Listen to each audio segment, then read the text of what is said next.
Danielle started. I didn't know I was starting. Hello and welcome to the Big Money Stylist podcast. If I just had resting bitch face, it's because I didn't know I was starting the podcast. Welcome to episode number 73. We're fairly confident it's episode number 73. Could be 75, 105. We don't really know anymore.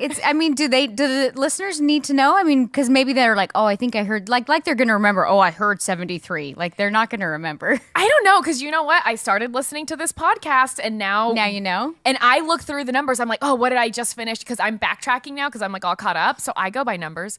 Oh. But fun fact, do you know when I drive, I also go by exit numbers, not the name of them? Oh. That makes sense. Your brain is wired that way. I just feel like I go by colors. I'm like, I'm going to get off the purple exit. That one is pretty. I just feel like it makes more sense to say you're going to go to exit 101 because then you're like, oh, I'm at exit 90. You know what? That actually does make sense. And did you know where I'm from in Utah, everything is, there's not names for roads. It's done on a grid. So like people will say, where do you live? And you're like, I live on 7200 South and 6th East. And because everything's on a grid, you literally know exactly where that's at. Instead of cross streets. And that works great. So that's why when people, they're like, you're going to take exit on 1st Street or whatever, and it's a fucking highway. I'm like, am I going for 10 miles? Am I going for 20? I need very specific and strategic directions. Yeah, I've lived here a year and a half. I go to one Target and I still don't know how to get there. It's a problem. You know what? California, when I first moved here, and I'll just say this, it's very like mountainy and hilly. And like, I remember still to this day, if I'm going somewhere, I'm like, shit, there's so many different ways to get home. I'm like, I'm going to GPS it so I can see which one's the fastest way to get home. So, I don't know. I take one way to Target probably once or twice a month. Which Target do you for go a year and a half. Do you go San Clemente? No. Elisa. It's the one inland to me. Just kidding. You can see. You're one of those. I'm that guy. Just there's it's like a weird parking lot and there's like a gas station. Is that Aliso? I don't know. This is fucking pathetic. I go there. I've been there for a year and a half. I literally still don't know how. I don't go to Target anymore. I send somebody for me. Oh, well, that's nice. I can't. Since online grocery shopping and like having a help, I like literally when I have to go to the grocery store, I'm like, that's lame. There's got to be an app for that. Like, I have not gone to the grocery store in months. I have everything delivered. Can we just address that really quick? Because people, I'm sure listening, they're like, bougie bitches. They can't even get their own groceries. It's time management. Yeah. No. If I go to the grocery store, I'm going to make an entire list of everything I need. I'm going to get nothing on the fucking list and I'm going to wander for 2 hours. Or I can pay $12 to have someone go pick up It's so worth it. It's you know what? And it's so funny. I always tell like women or artists behind the chair, I'm like, you guys don't have time for the little shit. You're already working. You're already overworking yourself like 80 hours a week. So you need to hire help for your laundry. You need to hire a cleaner. You need to hire like. I have those too. Yes, but it's so funny because like especially as a mom, like you're drained and then you come home and you're like, I got to do the laundry. Well, that's your damn fault. You created the situation where you're working 80 hours a week and then you don't hire help. Like you have to let go. You know what I mean? Oh, for sure. That's why for me, the minute I hired Rosa, I come in every Tuesday. I come home Tuesday night. And she's done my laundry. Everything is clean. My dishes. Do you know what's been hard for me in like letting go is, and that could be with house stuff, it could be with work stuff. My hardest thing is somebody would do it and it wouldn't be like how I would do it. It wasn't even that it was like right or wrong. It just wasn't how I would do it. And I'd be like so fucking pissed that I just want to like do it myself. Yes. And then I was like, you know what? I can't keep operating like that because I don't have enough time. And it's funny because like artists will do that a lot with assistants. They'll be like, and I hear this from students all the time. They're like, I don't have time to train somebody in this and this and this. I'm like, you don't have time to not train somebody. And you need to understand, like, they're not always going to do it exactly how you do it, but you train them, and over time, it benefits you. But anyway. But that is huge, though. And even now, obviously, with the changes inside of BMS, like, we just sat here Monday. You're like, you need an assistant. I'm like, I don't need an assistant. Then you're like, we need another you. And I'm like, haha, not an assistant. But I hear you. And now I've been sitting here like, okay, what are the things that I do that if I leave, not leave the company, so everybody calm your pants down, but if I'm like on vacation or I'm not here in town, what are the things that I need to have? Yeah. Exactly. So if your business is solely relying on you, you can only become so successful. And so it wasn't like, even when I told you, I'm like, hey, we need help. It wasn't like, oh, you suck, you're doing something wrong. It's like the growth of the company relies on a team. You know what I mean? For sure. So, and I feel like that was something that I had to super accept, like, okay. Yeah. And then it also gave me space to be like, you're doing all of it, which Right. is fine. But at the same time, I'm like, what are the things that I like love doing? Yeah, you though? should be able to like focus on what you're good at. And I think there's a balance. Like for me, it was like I was in control too much of my business. And then I started like, I actually hired my husband. I literally was like, hey, I cannot deal with the stress level. Like, I need you to help. And what happened there is I think I stepped out too much, not even too much. It was really hard to work with with Garrett, to be honest with you, because it was like, I mean, it was hard on our relationship, but it was also almost like I wanted to trust that he could, bring the company, like evolve the company.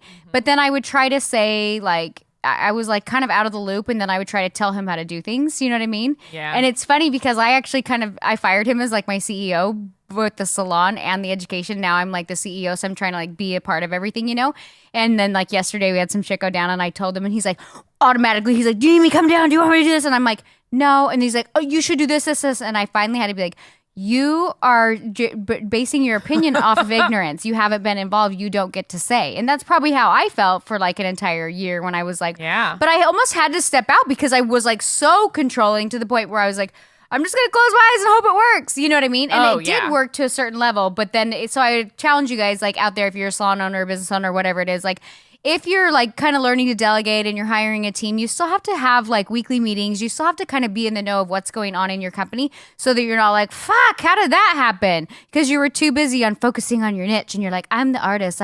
I just work on celebrities. That's all I do. Well, if you don't work on the business side and you don't know what's going on, you're kind of fucking yourself.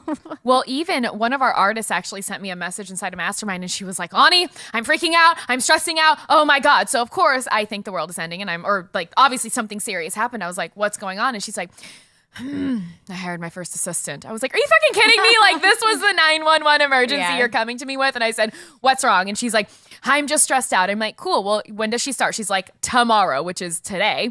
And I said, okay, here's 2 pieces of advice I can give you.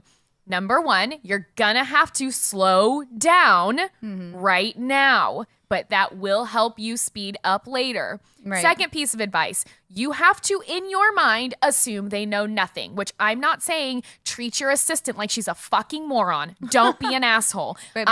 Don't expect her. Don't think that Don't assume. Don't assume that they know exactly what you're thinking. Because if you're like, go baby light, a baby light to you is not a baby light to me. If you're like, go make this spreadsheet or whatever the hell it is you do for your business, I like my spreadsheets a certain way. Okay. Might sound weird, but I do. So I told her, I said, expect you're going to work slower now, but that will help you go 10 times faster in the future. And assume she knows nothing and explain everything that you do. And she's like, it's hard when you first hire an assistant because you just assume that people know how to do a basic baby light. You just assume when you say hairline highlights. You assume even the simplest thing like a base. Like I think of a base as like the simplest thing until like I had hired a few assistants, and I'm not talking trash on any of my assistants, but like I am very particular how I base the hairline. I'm very particular how much I apply it, the product, you know what I mean? So even a base, like down to that, I like now it's like you have to go in and show them. And in the beginning, you almost feel like bad. You feel like this sense of like, I don't want to treat you like a moron. But guess what? You hired an assistant and they don't know your ways of how you're doing it. So you have to like, for me, it's like, it's not even necessarily slowing down because I've gotten so used to hiring new assistants. But in the beginning, it was like, oh my God, like it would just. That's what I'm saying. It would just fuck me. Like in the beginning, you, especially on your first assistant. It's because you're not used to communicating out loud stuff like, hey, see how my brush is feathering right here? See the amount of product that I'm pulling into zone 2? Your brain's not used to being on like that.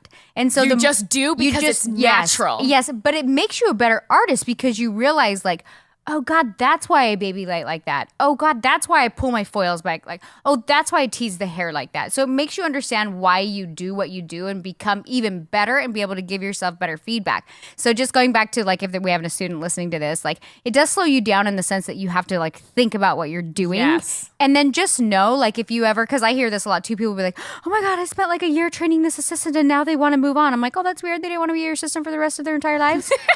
And I'm like, okay, well, that's fine. let them fly and give yourself a little more credit that maybe you're a better trainer and it's not going to be as scary as you think. And the other thing is open communication with your assistants. If you know like they're going to be advancing to the floor, if they're going to be like moving on, then you most likely will need to bring in another assistant under that assistant to help them train them in your ways. Yeah, don't wait until your current one leaves to then replace them with someone else. That is the worst thing you can do, because then for a minute you're 100% assistant less.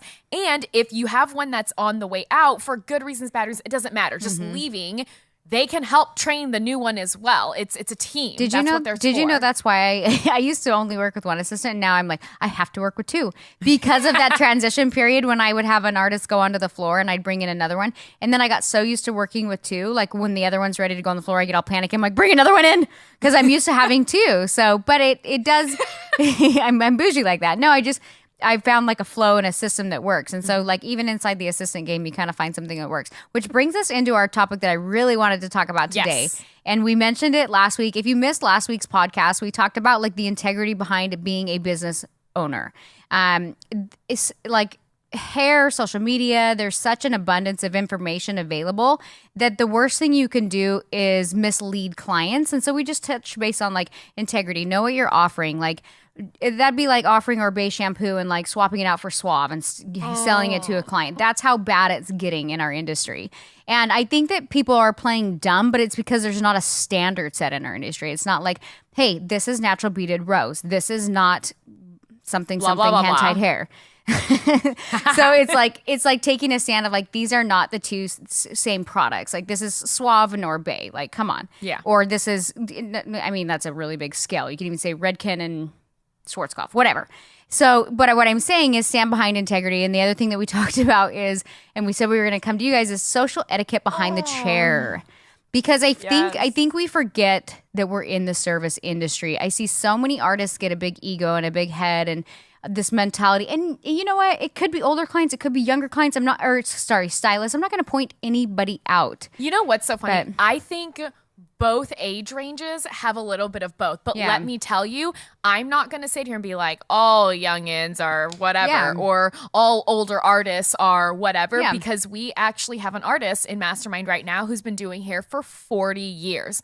I will tell you, in my own personal experience, the longer you've been doing hair, the harder you find it to do NBR, because it's very difficult and you have to be okay with not being good at something again. She's crushing it. Because she was just at our small class last week, and I went and looked at her stitching, and I was like, it's stunningly beautiful. Just pull it a little tighter. And she's like, thank you. And she made some comment about her son being like 20 or 30 or something. I was like, reel it back. Wait, what? Or no, her son's 40. Oh. And I was like, I'm sorry. Wait, you have a 40-year-old? What? And she's like, yeah, I've been doing hair for 40 years. I had him like right as I started doing hair. And blew my mind. So it's not all youngins that are the problem, or all like older. Everyone has their own personal issues. Right. And I feel like, when you're older, you might be really set in your ways. And when you're younger, you might be ignorant to what is actually going on and not even realize you're doing it. You know what I mean? So there's definitely like it happens. But I always feel like, I don't know. I just always feel like with an abundance with social media and like putting your work out there, like art is so subjective, and people take it so personal when somebody's like, this isn't working for me. And I'll tell you right now, as a client, if something's not working for me, it's actually hard for the client to give the person feedback. You feel awkward and you feel bad. And you don't ever want to put your clients in a situation where they're like, I feel bad, but can I have a few more highlights right here? Yeah. Like, it shouldn't be like that. It should be, at my salon, we leave it like an open door policy of like, hey, if there's anything bugging you, please text us. Like, we don't want that. And I understand that this is like a new relationship. Like, I've done your hair once or twice, and I want you to feel like you can tell me that, and I'm happy to like squeeze you in or have an assistant help you out or whatever. Because it's like one thing to deliver a service, but we'll keep a client coming back. We'll keep them loyal. We'll keep them giving referrals. Is giving them a good experience and actually like caring not just about their hair, but the overall experience that they're having on a continuing basis. So let's talk about social etiquette inside of salons. Now, I feel like this can range so broadly, and obviously it really depends on the client as well. Right. Like, some of my clients, like, okay, let's just address it. Smoking pot is legal here in California. It's not a big deal. One of my clients actually owns an edible business where it's not like brownies, but she'll make like beef stroganoff and lasagna. It's hilariously awesome. She's the best. Can we laugh about shit like weed with her? Yes. Do I have other clients that I would never bring that up? Right. Yes. Right. But part of that is just reading your clients. But let's talk about like the energy inside. But also of reading the clients, conversation. like in my salon, we have 4 chairs that are so snug. Like we have a small boutique salon in Laguna Beach. We have 8 chairs total. And there's like a little niche or a little corner in the salon where the chairs are really close. Like you can hear every conversation that's going on. So you might have a potty mouth, dirty mouth client that's just like, da, da, da, da. But if there's a new client on the other side of the mirror, like we've had, like not recently, but in the years, we've had clients who we've reached out to and we've been like, hey, we haven't seen you in a bit. We'd love to have you come back. And they're like, I have to be honest. Like I remember a situation, this lady was like, I was so offended by the conversation that was going on.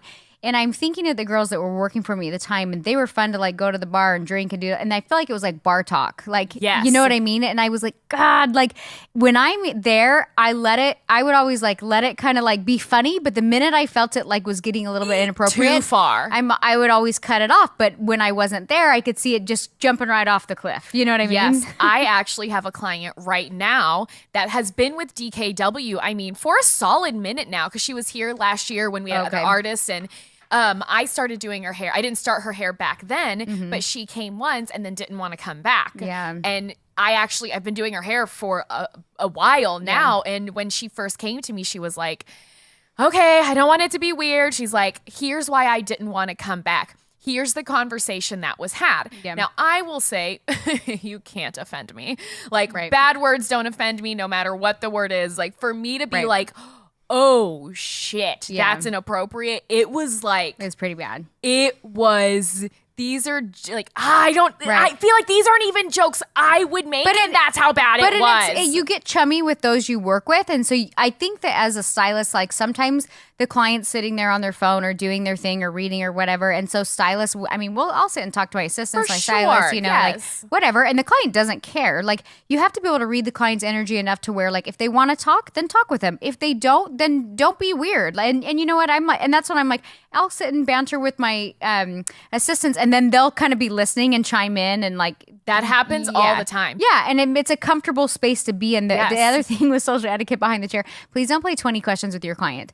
Like if they put headphones on, they don't want to talk, and that's okay. Like that's okay. Just give them great hair.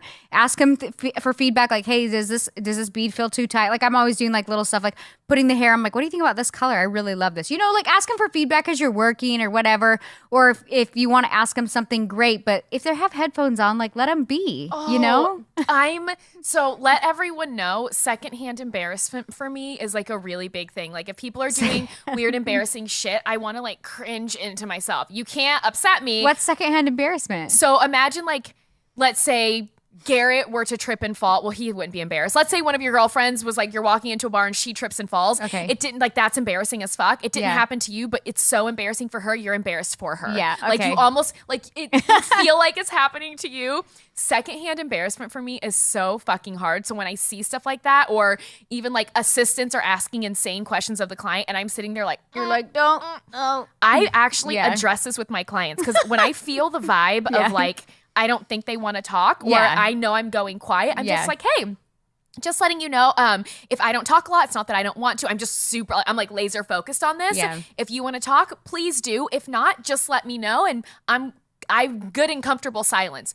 Do you know how many times they've come back and been like, oh my God. That's nice. Thank you. Yeah, I'm actually just going to like sit on my phone. When I'm a client, like typically what I'll do, and this is like a social cue you should look for. Like if I'm getting my nails done, if I'm getting my hair done, if I'm getting anything, even if I go to my own salon and I'm having my hair done, I will tell like my assistants who's ever working on my hair, I'm like, hey, I have to get a shit ton of emails done. I'm obviously not going to say that to like a professional, but I'll be like, hey, I have some work to get done on my phone, so don't mind me. When you hear something like they say, hey, I'm going to be working on this, don't play 20 questions with them. If they choose to be like, hey, how's your daughter? What's your dog up to? Like, then you can chime in. But if they say they're working, let them work. And that doesn't mean it's going to like mess up the connection or the experience. Like they just have shit to get done and they want good hair. So check in with them throughout the service. Can I get you anything to drink? Do you need a coffee? Can I order you some lunch? How are you doing?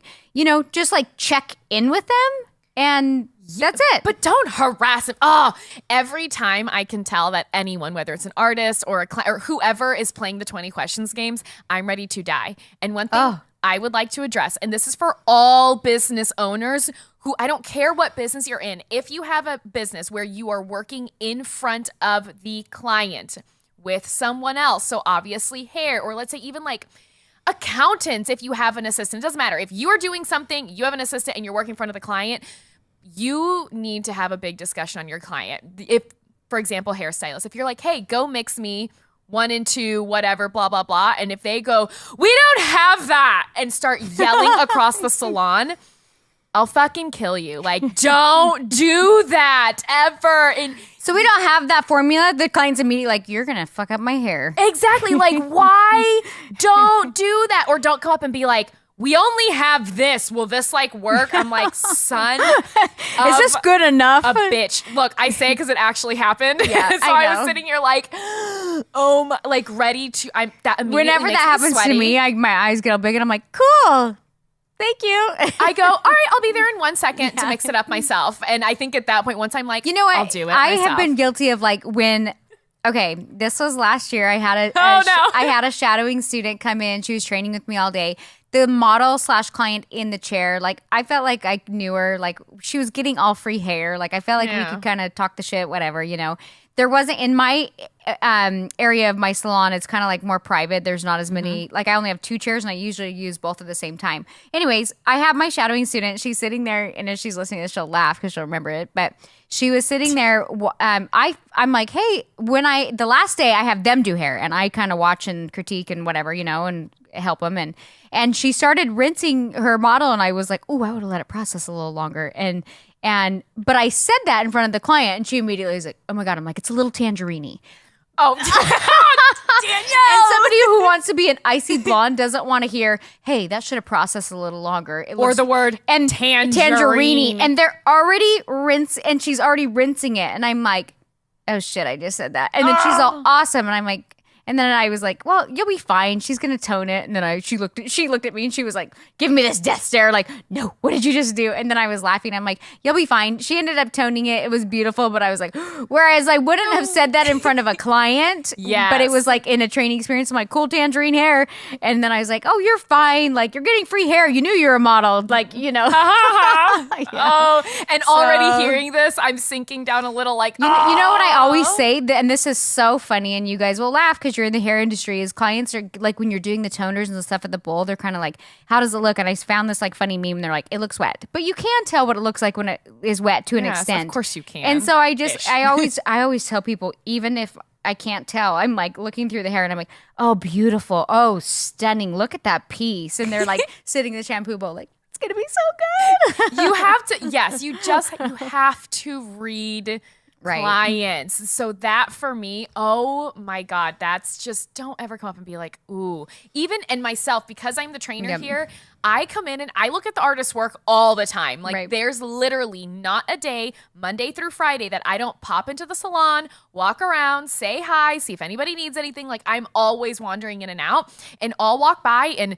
take a glance at beadwork, look at stitching, look at end beads, and just, I don't sit there like, I'm going to check your work in front of your client. I'm like, oh, hi, how are you? And I'm like, oh, look at your color. And everybody I think now knows the salon. Once I start saying, oh, look at this, looks beautiful, great, whatever, then I'm really just checking your work on a real life fucking client. Yeah. And if you didn't know, congrats, DKW. Now you know.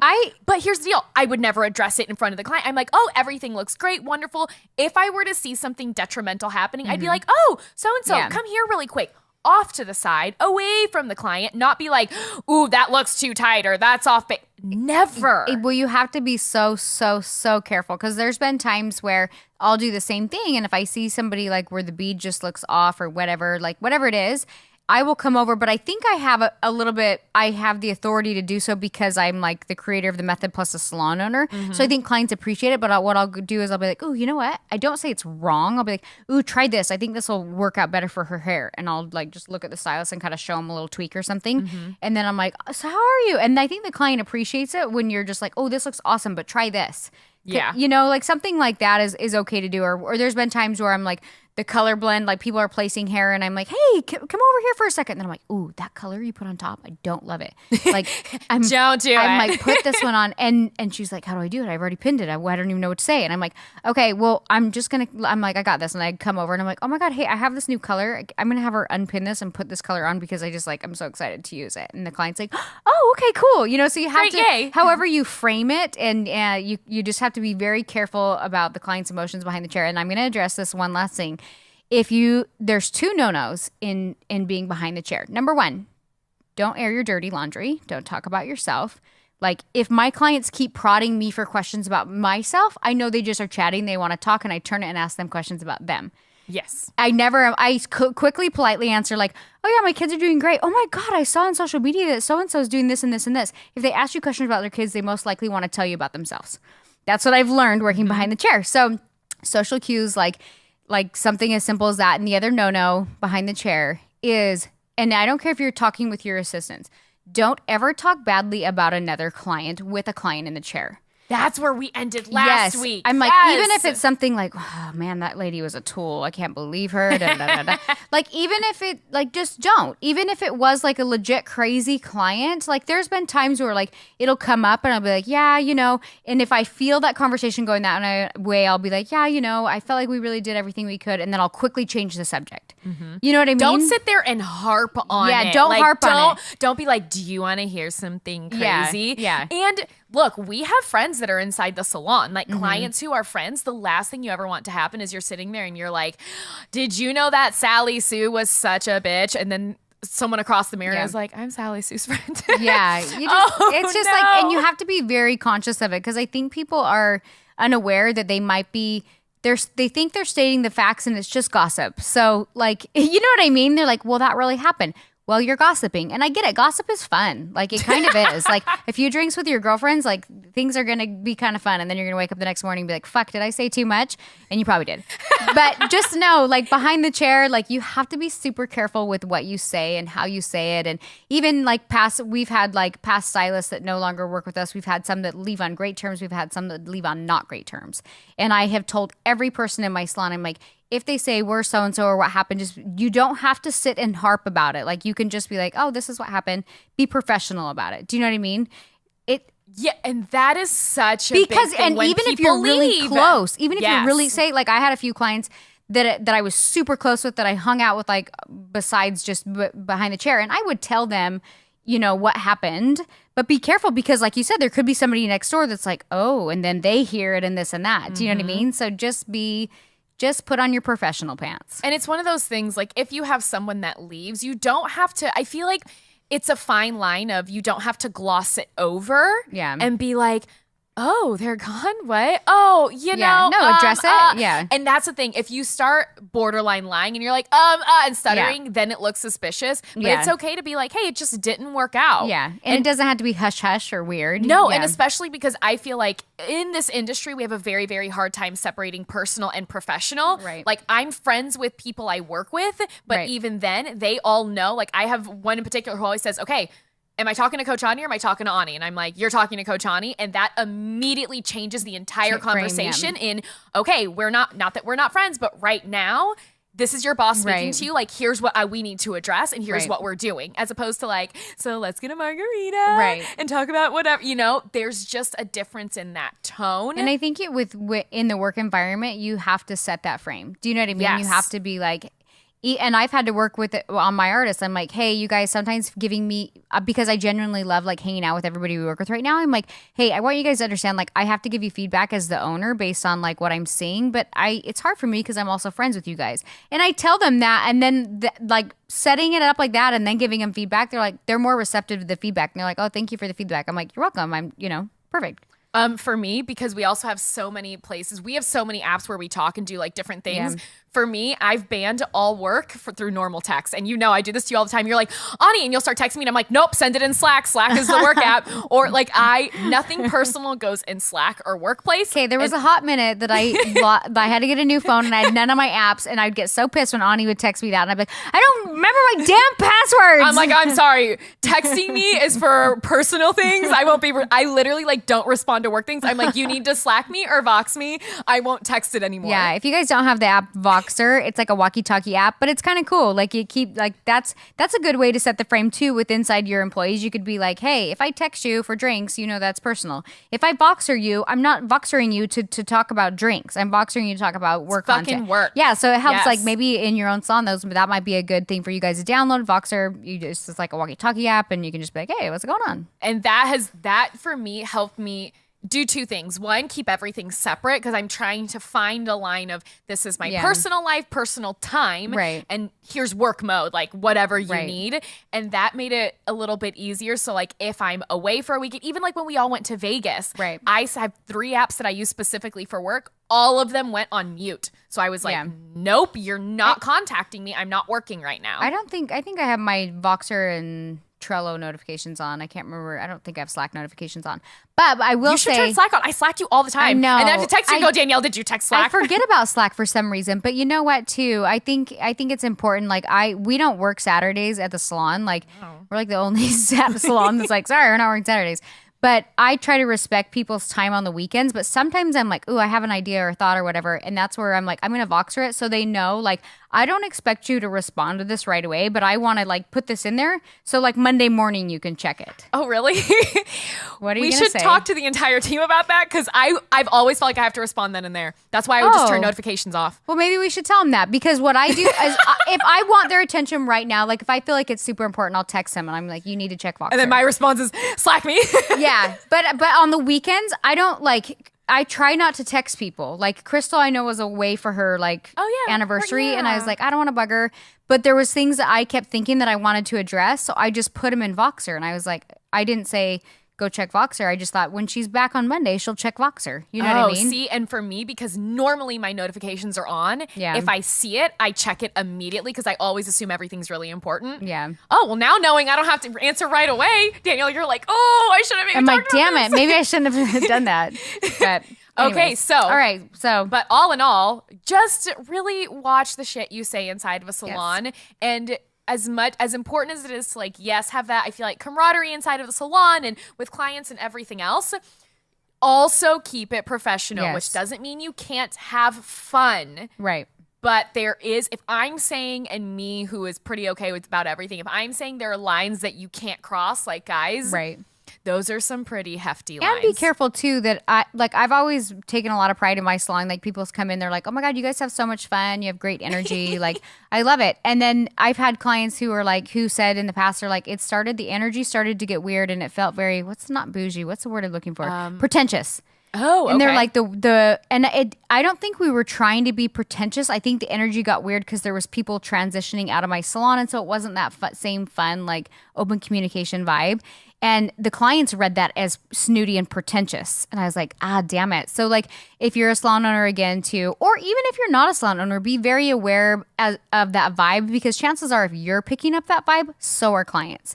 So, and clients want to go somewhere where they feel like they're taken care of, they're validated. For me, like when I go to like a nice restaurant or anything, like I like when people check in and take care of me, but not when they're like too like, do you need anything else? Can I get you anything else? Stop asking me 500 times. How's your grandma? How's your fucking uncle? Water. Yeah, I'm like, I like that you're taking care of me. So there's like definitely like a balance. You know what I mean? Like For sure. So just be aware of the energy inside of your space, inside of your lawn, your lawn? your lawn, your salon. Your grass can get really upset. And what role do you play inside of contributing to that energy? Be aware of the conversations that go on around you and as well as with your clients. And always just remember, keep it professional, friendly, and yeah. Beautiful. Professional and friendly. And before we close it off, I would like to make one more statement. Yes. It is the official 3-year anniversary since BMS started. You sent me that text last night and I was really into a show of Ozark. So that's why you got a thumbs up emoji. I didn't even get. No, you responded. That's why I sent it to you and Garrett. But I was like, guys, 3 years ago. That's today, so crazy. That's why. Did you see him? You probably didn't look, but I posted something on social media that I was just like, oh my God, like I'm gonna read it because. Well, yeah. So while you're looking that up, but it's so crazy that BMS started, I have to say, only 3 years ago. But these 3 years feels like 10 years, but it feels like yesterday. I remember the chair I sat on. Like, I remember that day so vividly. I sat here and I'm like, shit, 3 years ago, today, right. is when I looked at you and Garrett and I was like, I'm going to come work here in a year. And you guys were like, fucking crazy lady.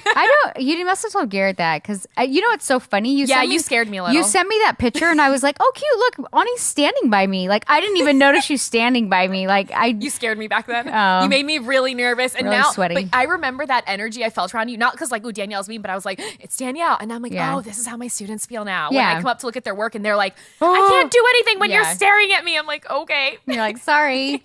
But I'm going to close the show and I'm just going to share something that I shared on my Instagram. And I said, your reach is higher than you think. I started my brand 8 years ago, even though classes didn't pick up till the last 3 years. 8 years ago, which seems like a hot minute, but in the long-term play is nothing. What are you not willing to start that will cost you a decade? What I'm doing right now wasn't even in my realm of possibilities of what I thought could happen. Your biggest mistake is doing nothing. Reach a little higher each day and you will see massive results.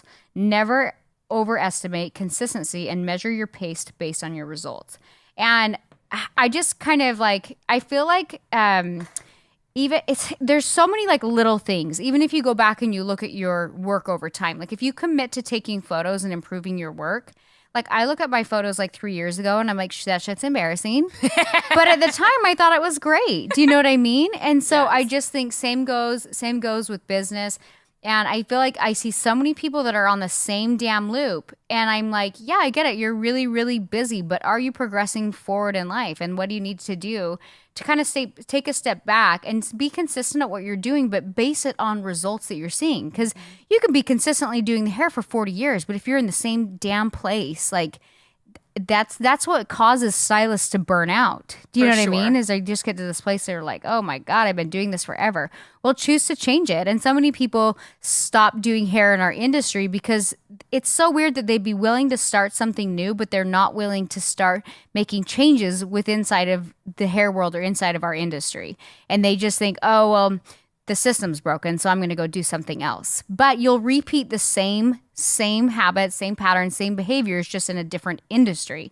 So if you're a hairstylist and you're like at that burnout phase, it's because you kind of created that situation for yourself. And I always refer to it as the hamster wheel. I hate seeing people on the hamster wheel. And I'm sure there's times in my life I've been stagnant on the hamster wheel. So we'll end the show by saying, yeah, social etiquette is important, but also be consistent in everything that you're doing every day and look back maybe 6 months, a year and a half, and measure your progression based on your numbers, based on how your hair looks, based on where you're at in life.